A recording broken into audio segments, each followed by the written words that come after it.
Perfect. So everybody, we're going to be talking about our Forest Preschool, the Rewilding Forest Preschool, which is located in Westchester County. Tonight's presentation is going to take 3 different parts. We'll talk a little bit about what are the principles of Forest School, what makes it unique as opposed to a more conventional classroom setting. We'll talk a little bit more about the logistics around our Forest Preschool. And then at the end, we'll have a chance for Q&A. There is going to be a little video in the middle where you get to hear from some parents from last year's program, get to share some of their experiences as well.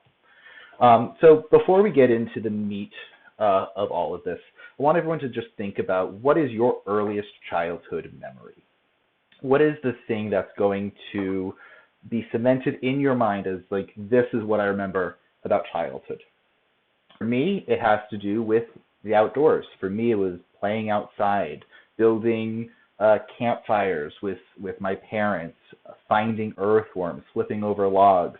Those are the core memories. I don't remember my earliest days of, watching Saturday morning cartoons, but I do remember the ones that really impacted me were ones that, involved people that I cared about, involved adventures, involved experiences.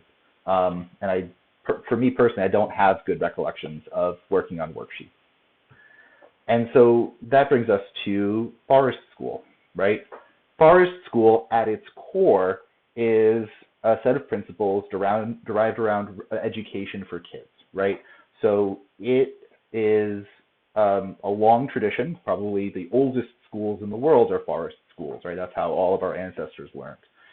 But these principles come from a European tradition of forest schools where it's been kind of ingrained in society there for quite a while. And that tradition has been coming over to here, right? So from a basic principle of forest school, it's child-centered. Everything that we do outdoors is for the benefit of the child, right? For their curiosity, for their exposure, for them, and it centers their own learning, their own experiences, not necessarily what we want to teach them, but it's centered around the child. That the spaces in which we work are natural spaces. None of our sites have indoor spaces, and so everything that we do in Forest School is in a natural space. Now that could be a place like a forest, it could be a beach, it could be the shore of a pond, it could be a garden, but a natural space is not like a soccer field where it's a very sterile environment. Forest School has to have trained practitioners or people who know how to connect kids to the natural world because they experience that connection themselves. And finally, they have to be a long-term exposure, right? They have to be focused on an extended period of time that child is outdoor. You can't have a one-off event and call it Forest School.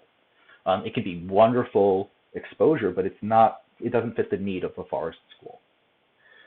Now let's dive a little bit into each of those parts, right? So a child-centered means that it embraces a child's natural curiosity, that the outdoors is kind of a unique place where you don't know what you're going to find out there when you flip over a log or when you dip a net into the water.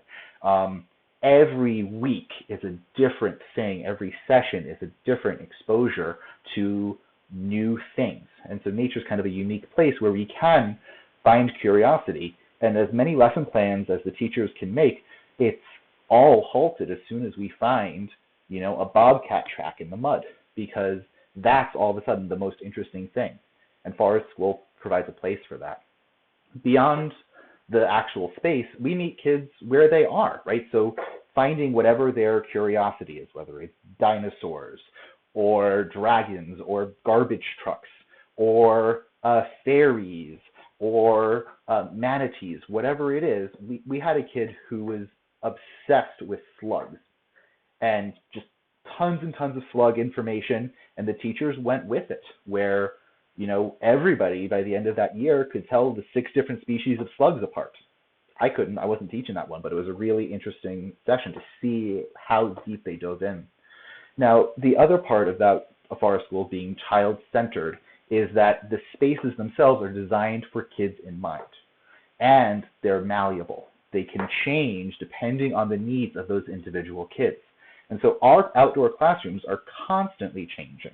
And it's very difficult to do in an indoor setting where you would have to move walls or furniture. For us, it's as simple as maybe tying the ropes in a few different places. Now, natural spaces are a really important conduit for learning, right? There's tons and tons of research that these natural spaces drive learning more so than other spaces. In fact, children engage in more creative play in green areas, and they play more cooperatively. Daily exposure to natural settings increases cognitive abilities. Outdoor classrooms support gains in social studies, science, language arts, math, and even improves vision for kids. There's tons and tons of data to support natural spaces as a learning space. And as far as trained practitioners, it's this really interesting balance of finding people who are passionate, and I mean truly passionate about working with kids and passionate about the outdoors. And every single one of our teachers is really focused on that blend of finding their own passion for the outdoors, their own curiosity, and sharing that curiosity with kids outside, because they are the ones who explore too. On the weekends and in the evenings, every one of us has this passion for the outdoors. Now, as we're interviewing, we often find that there are wonderful educators who come in. They may be preschool teachers, but if you hand them a worm, they may show a little resistance to it. And that's not something we want to pass along to kids. We want to be able to show that the outdoors is this place for curiosity. And so even if you're a great indoor classroom teacher, you may not be a great forest school teacher. All of ours are. Now, finally, the last principle is this long-term aspect to forest school. That our season, and most forest schools run from September to June. We do offer some summer sessions, but the long-term nature of it allows kids to explore all those different seasons, from late summer and like seeing the frogs and the fall migration and gathering acorns, all the way through winter, where we get to sled and track wildlife and occasionally walk across the frozen pond, through spring with the fresh green plants coming in and the birds coming back and the tapping of the maple trees and all of the different elements that come from an entire year outdoors. And it ends up being about 50% of our students continue to attend multiple years. So they get that spiral of connection where they get to see the long-term impacts of it. Now let's talk a little bit about our forest school. The Rewilding School offer a variety of programs from 10 months all the way through adult, from Forest Preschool, which we're talking about here, to our Wild Ones program, which is for kids ages 10 to 12, 24 months, all the way through our Wildlings program, which, like Wild Ones, is a parent or guardian participation program. For both of these, you can do 1, 2, 3, 4, 5 days a week. We offer them both in Croton and Mount Kisco. And then we also have programs for every age, from our Wild Summer program, with week-long sessions for kids 5 to 12 years old, through adult workshops, after-school nature club, CIT programs, archery, birthday parties, seasonal camps, scout groups, you name it, we do it. But specifically, our preschool, we have a few very specific goals. Number one, a deep connection to the natural world. With all of the environmental issues that our society is facing, we're going to be passing on a lot of challenges to this next generation. And kids, to face that, have to have a good connection to the world. Not because it's their responsibility to fix it, but because they are the ones who are going to be inheriting this, and we want them to care about that natural world. So we build that connection over the course of a year. Beyond that societal space, that connection to the natural world benefits the kids themselves. We talked a little bit about with the research earlier. And nature provides a really great place for this cooperative play, that space where kids can meet each other, where they can form social bonds, where they can give a little bit, take a little bit, share ideas, and create really deep imaginative play. We foster a lot in terms of emotional awareness, or figuring out where the kids can grow, building their own awareness of their own emotions: happy, sad, angry, anxious, curious. These are all language tools that we use with kids, both for them to recognize their own emotions and to recognize the emotions of their peers or their teachers. We've already talked about curiosity as being a core principle of what we do outside, but it goes even deeper than that. The curiosity also builds confidence. One child sees another child climbing a tree. With proper supervision, you know that we've got a spotter there. There's a one-on-one ratio with the teacher to make sure that the kid is supported. Well, then the kid gets to climb a tree, and they coming home to you all to say, I climbed a tree. And then finally, we get a chance to build community. And that community is one of the key parts that we see at the end of the year, kind of at the tail end, where all of the kids, in a class, have, gone through this entire journey outdoors together, and they come together at the end and they just play. And it's one of the most beautiful things.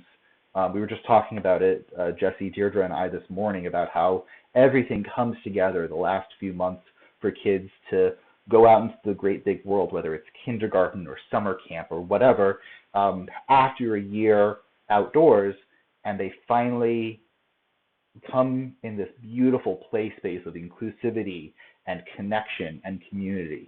That is something that I haven't seen out of other programs.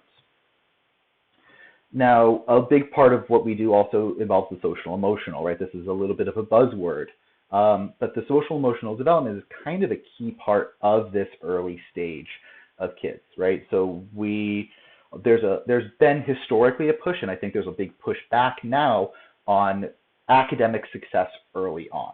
So teaching kids to read at 4 years old, or doing worksheets with kids. And we hear from families a lot on, well, is my child going to be behind if they don't go to a traditional preschool program where they do worksheets, where they do, phonics, and they do have basic reading? Well, in fact, the research supports that the focus on social emotional sets them up for success later on, right? There's great research on to how early SEL interventions can increase academic performance, that child care centers, specifically ones where teachers are trained in SEL, become a place where kids can learn about feelings, and that regulation of emotion allows them to pursue social and academic goals. There's a lot of really good research that, they're not mutually exclusive, and in fact, social emotional benefits the outcomes of academics. So we focus on play, right? Play is a key avenue for that learning.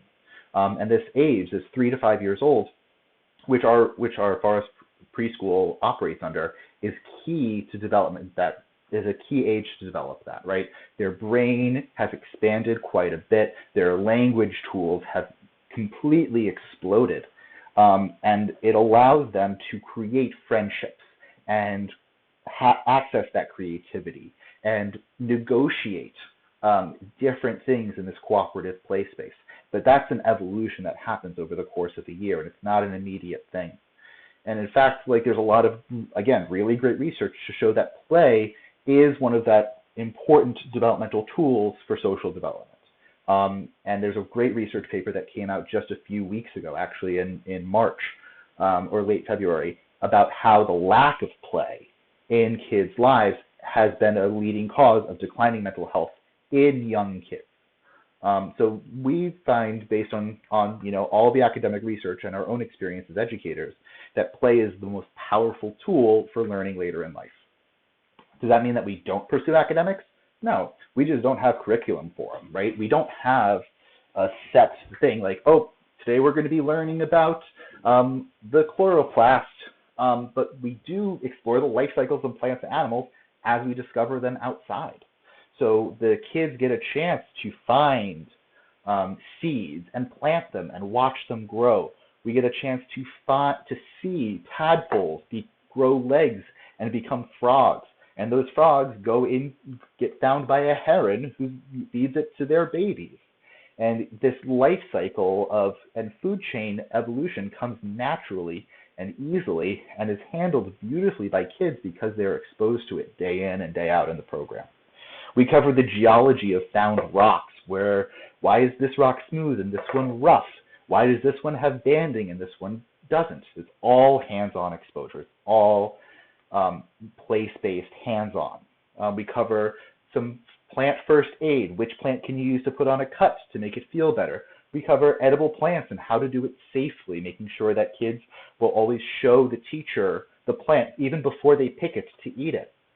And oftentimes kids will walk away with an incredible knowledge of different plants. We've had some kids go on to talk about 20 different plants and their uses. We even had a pair of twins that one year didn't want to eat dinner for whatever their parents were making. So they went into their backyard and they picked an entire wild salad and served that at dinner. And mom was like, you guys did a great job with that, because they loved that. They loved that the kids were self-sufficient enough to do that. Now, math isn't done with worksheets right here. Math is done through comparison. We do, is this bigger? Is this smaller? Is this longer? Is this shorter? Are there more of this or less of this? And building those comparison models for math allows for numbers learning later. This number is bigger than that number. But we don't ignore numbers either. We do a lot of counting. How many acorns? How many points on a leaf? But it's all applications-based, and it's all based on their own curiosity. And as for literacy, we don't have the kids, trace numbers or letters on a worksheet. We just read with them and explain the words so that they're exposed to a wide variety of words. We read about 200 books a year, covering a variety of topics, ranging from emotions to dragons to dragonflies to fish. It really is quite an extensive library that they're exposed to. Now, the structure of a program, under New York State law, we're only allowed to offer a half-day program. New York does not currently have a system for all outdoor preschools to offer a full-day program, so we do have to fit within the letter of the law and offer it under 3 hours. So we do have a morning session which runs from 9:15 till 12 o'clock, and an afternoon session from 1 o'clock until 3:45. Now, kids can attend on 2, 3, or 5 days a week. The Tuesday-a-week sessions are Tuesday, Thursday. The 3-day-a-week are Monday, Wednesday, Friday, or 5 days a week of Monday through Friday. And then as far as the structure of a class, this is an example of morning class. It's mirrored in the afternoon. So we have about a half hour for drop-off and free play. Don't worry if you're a few minutes late. It's totally fine. Kids aren't going to miss anything, right? That's intentionally put there for kids to kind of have this transition and free play time. And once the kids have reached peak fun, we move into snack and story, where it's exactly what it sounds. Kids sit on their stumps and they pull out their snack. We have one teacher who reads the story. We have a tent, which we'll show off later.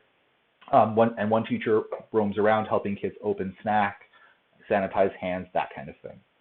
We read stories related to the weekly theme. Like I said, the weekly theme can be anything from, dragons to insects to Halloween to apples. It just depends on the season of it. We also share notes from our Naturally Curious book about what's happening within a given season. After we wrap up snack and story, the kids get a chance to bathroom, and we often do a little connection activity to keep the kids engaged in the natural world. And then we go on adventure. Adventure could be really anything that the kids are curious about or the teachers are curious about or that is seasonal. So it could be, for instance, at our Brinton Brook location, an adventure over to Slide Rock. Let's say it's in winter, and we bring sleds where the kids get a chance to sled and explore, a frictionless environment there. Or if we're at Mount Kisco and there's a big garden there, there may be some tasks to do in the garden, so the kids get a chance to weed the garden or plant beans or harvest beans, or they go over to the pond to watch the heron or catch some frogs. or they go into our shelter building spot, or an area that we call the pirate ship to find buried treasure. It really just depends on the day. After adventure, we move everybody back, have bathrooms, and then go into a second snack and story session because the kids' energy is starting to wane at that point. We do want to make sure that they have the energy to continue on. And then we pack up the day and then have some free play and pickup. So we do have our 2 locations. One location is in Croton. It's at Brinton Brook Sanctuary over on Albany Post Road. It's owned and managed by Sawmill River Audubon. It's about 156 acres in both Croton and Cortland Manor. We don't have any facilities except for we do have a little potty tent, which we'll cover in a little bit. There's a pond, creek, stone walls, fields, but there's really a lot of forest there. It's a very forested environment. Our Mount Kisco location is Marsh Sanctuary, which is owned and operated by its own nonprofit. About 160 acres in the village of Mount Kisco. We do have a porta potty there, which we utilize, and then again, an outdoor bathroom tent. At Marsh, we do have a wonderful garden the kids get a chance to work in and large meadows. We also have big forested areas, pond, and a river, the Kisco River that's running through there. And you get a chance here to see one of our tents. This is our summer tent. Our winter tent, we do have full coverage so that the rain does fall off of there and protect the kids from the rain. But as far as gear, the kids on rainy days come in rain suits. They're oaky suits, which keep them very well protected. Now, as far as the logistics around bathrooms, right?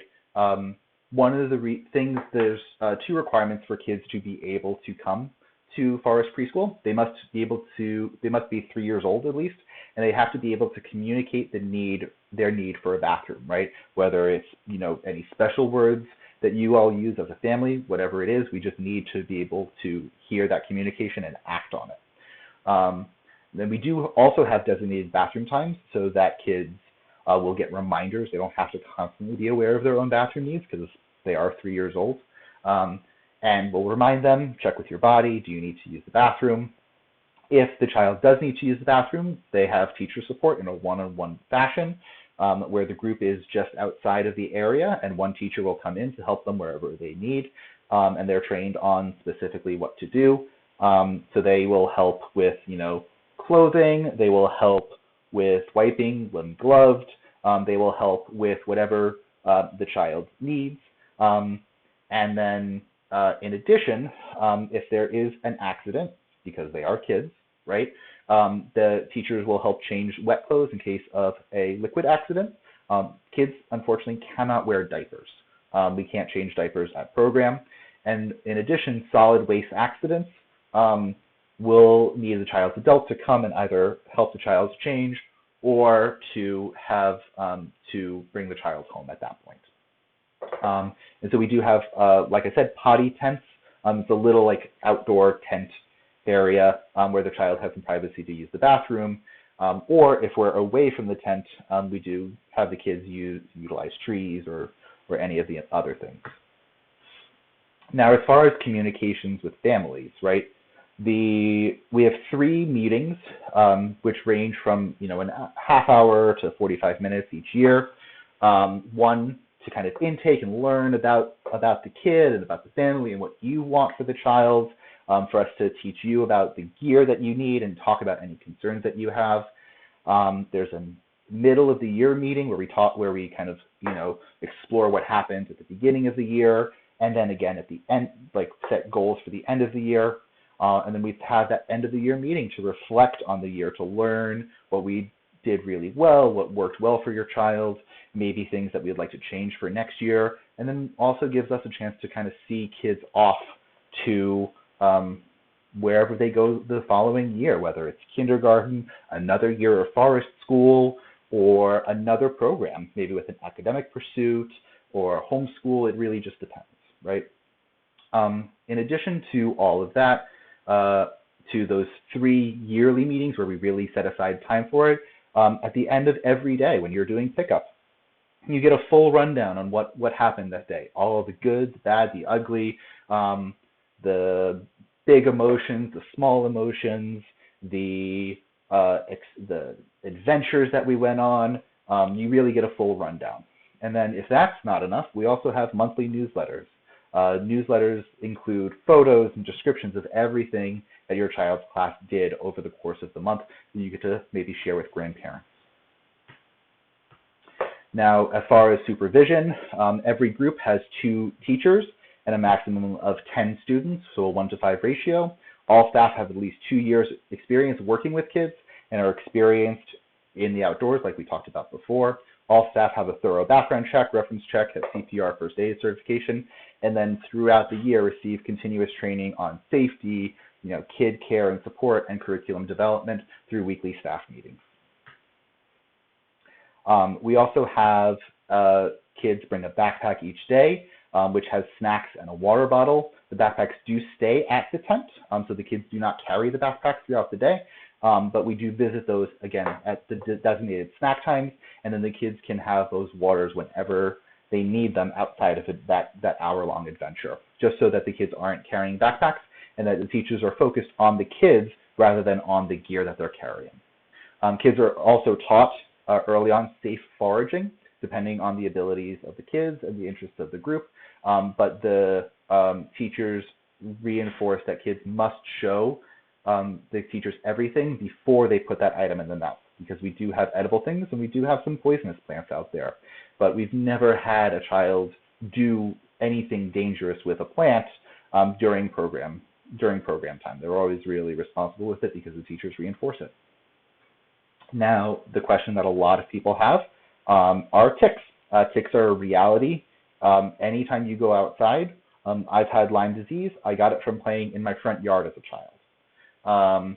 And they're found throughout the year, but we have to take precautions for them. But it's not something that should stop anybody from going outside, right? Because this is going to be a really powerful tool for kids as you as a family feel comfortable, right? So parents, families need to apply whatever repellents or treated clothing that you see fit, but the most important part is to do a tick check at the end of each day after pickup. So that's a head to toe check over the kid's body and make sure that none are attached. And as long as you get them within 24 hours, or even if they're crawling on there, there's very, very little risk of infection. Sorry, let me clarify. If a tick is crawling, no risk of infection. If a tick is attached for less than 24 hours, very, very low risk of infection. In addition, medical concerns, all teachers carry first aid kits, and all sites have written emergency plans. All registration forms have a section to fill out the child's medical needs. That lets us know what to be prepared for, whether it's an EpiPen or some behavioral things. We do ask that we get informed of any illness or concerns, and we find that the kids in the Forest Preschool tend to get sick far, far less than the kids in conventional or indoor programs. As far as behavior, we are by far not a punitive program. If a child has behaviors that are disruptive or destructive, we meet kids where they are. We try to find the root of those big emotions, and then we find solutions with families. Sometimes that's comforting a child, sometimes it's fixing the root cause of a situation, sometimes it's redirecting a child, and sometimes it's finding that right combination of maybe a child's having a really rough drop-off, and even if it may be difficult to gently scoop a child and bring them into another space, we talk about it with whoever's dropping off. And often we find that a quick transition makes for a really easy rest of the day, where the kid stops tears in a minute or two and is able to recenter in once they're out of a stressful moment.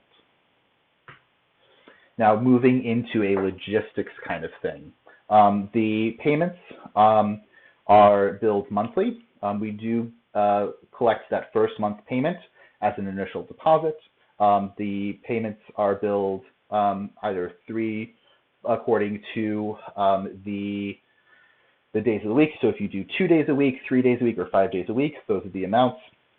Payments are collected 2 months ahead. So what that means is after you do your initial deposit, we start collecting in August for October. It also means that if you need to withdraw your child for any reason, that we stop payment immediately, or you are not charged anything else. We don't give any refunds, credits, or freezes on tuition throughout the year. And as of this next year, we've not changed our pricing model for our preschool program in 3 years, but we are going to have to drop our weather cancellation credits. So if we do have to cancel weather because of, snowstorms or temperatures below 20 degrees, winds above 20 miles an hour, or we have a significant risk of thunder, it's not safe to be outside, we do have to cancel programs for those days. And we do have a virtual storytelling, which everybody's invited to as well. So this is a little video that was put together for the public based on the testimony of parents to kind of share their own experiences. It is about 9 minutes. We'll go through that, and then we'll have a chance to have questions at the end. All right. So if this sounds like a program that you are interested in for your child, whether your child is, early on, 1, 2 years old, we can have you all come by for some of the last few sessions of our Wildlings or Wild Ones classes this spring, either in Croton or Mount Kisco. And then we are enrolling for fall actively. It is a first come, first serve. So if anybody's child is going to be ready for that in the fall, we do have registration open, and we'll be sending out a link after this call with the links to register for the fall. And if anybody would like to come out and visit a site, a little bit on visiting it, feel free to reach out to us, info@rewilding.school.com, and we can have you all come on down, check it out, and see your kid in action. Bring the kid along. We'll have a great time. Thanks everybody for joining, and I hope to see you all soon. Thank you.